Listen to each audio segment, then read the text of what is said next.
Donna Quesada, exactly. And so, this brings me to another question that we like to ask here to those we interview.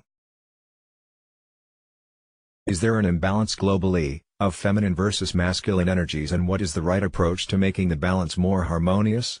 Guru Meher Khalsa, absolutely there's an imbalance. Example is, grief and sadness, one of the emotions of the 7 that I work with. Almost 100% of people will apologize if they start crying in the presence of someone else. Almost 100%. Donna, men and women? Guru Meher, men and women. If it's in public. Because crying is seen as a weakness. Emotions are seen as a weakness. But what is, when there is sadness present, there is love present. Nobody's crying if they don't care a thing about somebody. So, that's an example of a very feminine, and I don't mean female, I mean it in the archetype of yin and yang. You can divide the world, half into yin and half into yang. Even when we use the word feminine masculine, it already confuses us. But, I'll continue to use them. So, only the masculine forms of energy and power are really considered respectable by men and women. You gotta work hard, you gotta go do it. How valued are some feminine traits, like love, patience? I'm not saying that love is only feminine, but let's say receptivity, patience. Donna, allowing.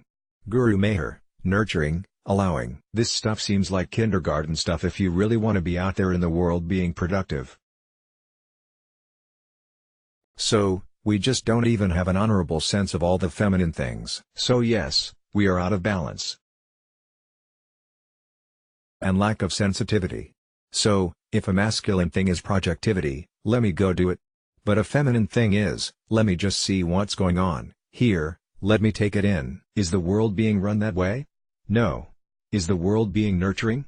No, it's being conquering and business and everything. Is it running like, hey, let's nurture? So, men and women alike, I see this happening now, is why I have great hope for this crazy world. Men and women alike are trying to re-embrace the feminine. Imagine when a man re-embraces more feminine. That's what most women that I talk to, is what they're hoping for. Give me a productive, but sensitive man, give me a caring man, but women, too, are to break down the walls and get into the boys' club. The only way men have allowed that is, well, you better be pretty masculine if you're gonna, look at Hillary when she ran years ago, the first time. When she was tough, she was too angry. Donna, she was not well received, yeah. Guru Meher, when she was soft, she was too weak. And at the same time, you could see clips of men being tough, and they're tough. Men being soft, and they're nice. So, men. Power never gives up power willingly. So, women have had to get tough to even fight for their rights, and they should. Every woman should have equal access to their masculine power and to their feminine power. And men, if men can have equal access to the masculine power and their feminine power, they get to be hardworking and nice. So yes, I am in hopes that in this Aquarian age, in this day, then we are coming back to a balance. How can people do that? Look at a graph, look at a list of what is classically called masculine and feminine energies. Because you can really divide everything in the world down the middle and you can say, this is either more yin or more yang. And I do this in workshops. Which are you? Man or woman? Which one are you depending on more? Which one are you leaning on more? Which are you not using much? Most men are leaning more on the masculine. Most women these days are really caught in between. Because they know they've got to use the masculine to be able to get their rights back and be respected. And most of the women I work with, were really working with returning of their power and empowerment, but then not to lose that, once one has accessed their power in a masculine sense, then they can relax, and feel safe, and begin to afford to, in this big world, to allow their more feminine softness in nurturing. When you're scared and you're in survival, man or woman alike, you're just hard. So, I see that work happening and it's very encouraging to me. I think the biggest mission on the planet right now, is for women to find their power, and then use it to create enough equity, and fairness, and justice, so they can, If they've got a lot feminine energy, they can relax and be nurturing. Donna, yes, and it reminds me of, I'd like to bring up the E word, the ego. In so many spiritual traditions, there's this caveat against the ego: don't be egoic, conquer the ego, and the ego is bad. But, is there a proper use of the ego? And working in a political front to try to restore balance, it's almost like you need a little bit of that strength to work in the world. Guru Meher, absolutely, and that whole ego thing, I understand completely what it means and it's valid. But it's used for spiritual bypassing. It's misunderstood and used for, well, I don't want to have an ego, so I let people run all over me, or, I shouldn't speak up. I should be nice. Or something like that. Yeah, Donna, and I feel like women have gotten that quite a bit. That idea that speaking up is still again, a carryover from the 50s mentality, I think. Guru Meher, oh, absolutely. So anger is just a form of power. The message women get is definitely, be sweet, be nice, be cute, be why, but, don't be a bitch, right? Don't be mad, don't be angry, Donna, or, too strong. Guru Meher, yeah, that's right. So, if I've got power and I want power over you, all I have to do is say, be nice, don't have power, don't be angry. And if you buy that, and then you're like, okay great. I get to be angry and you don't, so guess what? I can control you. So again, the skill, every one of these emotions have a misuse, and there's a skill to use every one of them correctly. And with anger, it's definitely how to deliver the energy of anger in a way that gets the results that you actually want. Which is, you're taken care of without harming somebody else. So, I am not giving a free license for everybody to go out and be angry. You still have to deal with the consequences of your actions, that's just karma. That's just cause and effect. But if somebody convinces you not to have any power, you're going to be abused. It might feel better to be the abuser, but pretty much, we live life as a comparative study. How does it feel to have no power? Not good.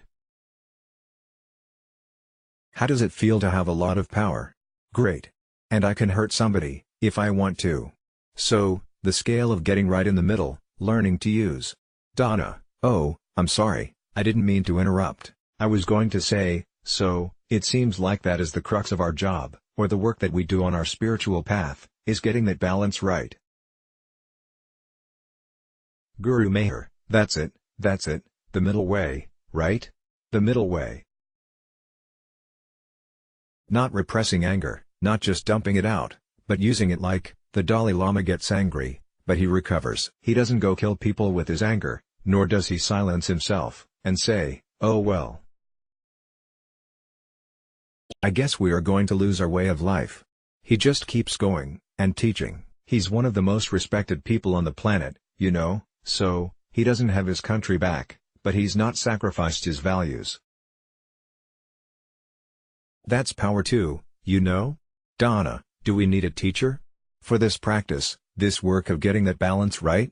Guru Meher, oh, absolutely, we need teachers. There's always, well, there's two answers to that. There's always somebody older than us, and by analogy, there's somebody more aware than us. We started talking about, awareness opens gradually, so. Donna, don't close the circle. Guru Meher, if you didn't have your parents to say, like, no, this is how to put food in your mouth, you know. This is how to go to the bathroom. So, that teacher saves you a lot of trouble. We say, you can learn by trial and error, and by time and space, or you can learn from a teacher. So, on the one hand, yes, we need a teacher, and part of this, but, the institution of teacher has also been misused over time. You know, we're seeing all over in the Aquarian age, nothing can be hidden. So, what we're seeing is, things that used to be secret, things that went on in monasteries and in churches and things, and it's happening it's happening to the Buddhists, it's happening in India, where men, mostly men, had power and misused it and abused people. It's all, you can't hide it anymore. Right? So, we all need a teacher, But a teacher is a human teacher that is fallible. The Pope is going through an interesting thing right now. He's the first guy making apologies.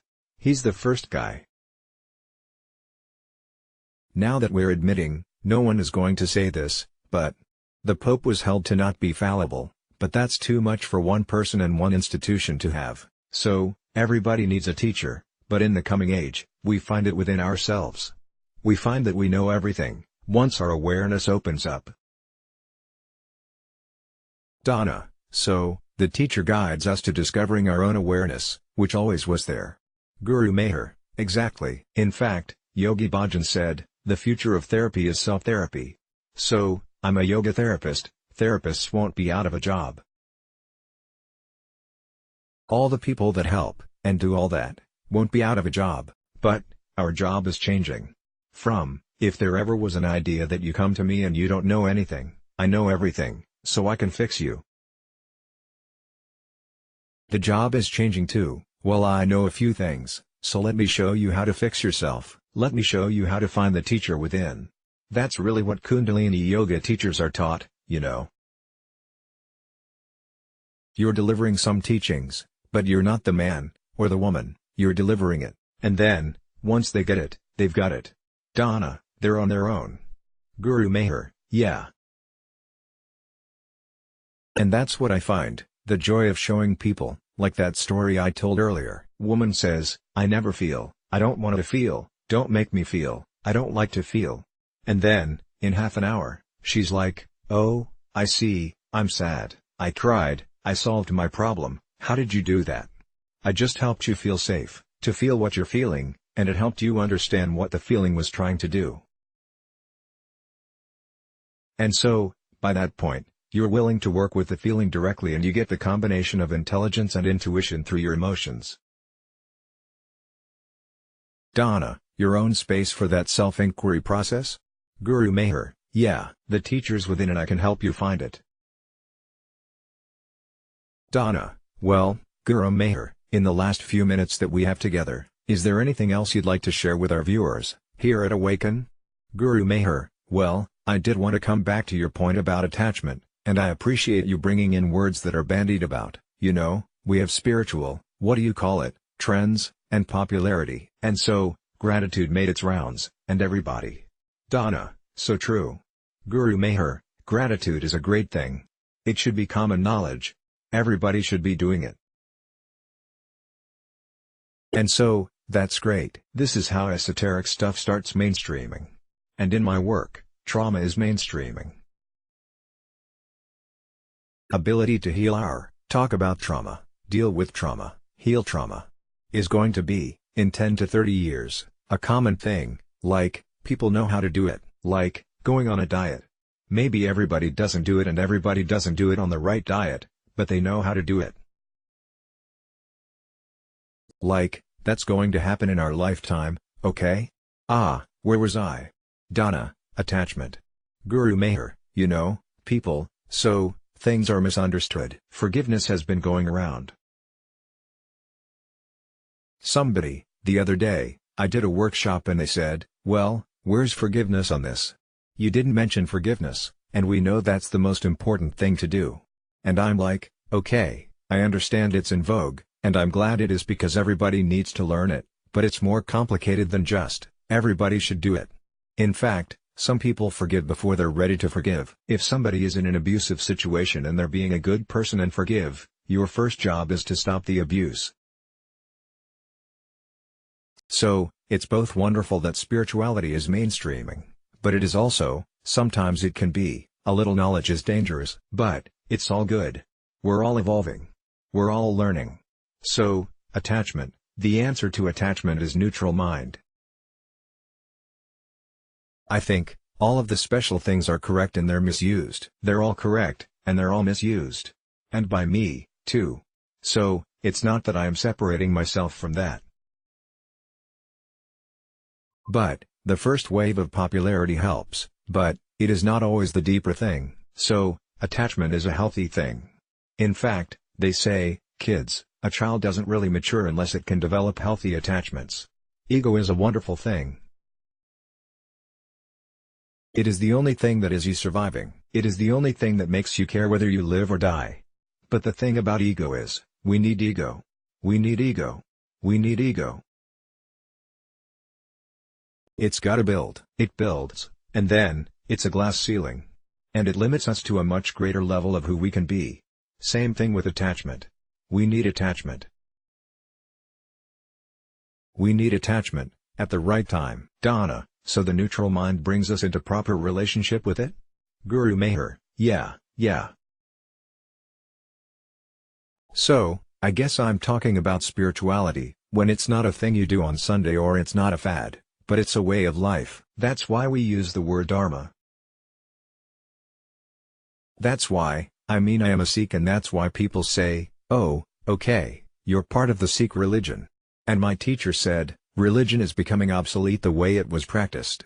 But a dharma, a way of life, when you know that this is not that for 40 years, or whenever you start, for the rest of your life, you're living a lifestyle where you are trying to awaken. Donna, yes. Guru Meher, and you can't always command that awakening. You follow certain guidelines and things, and you awaken in its own time. You can't force awakening.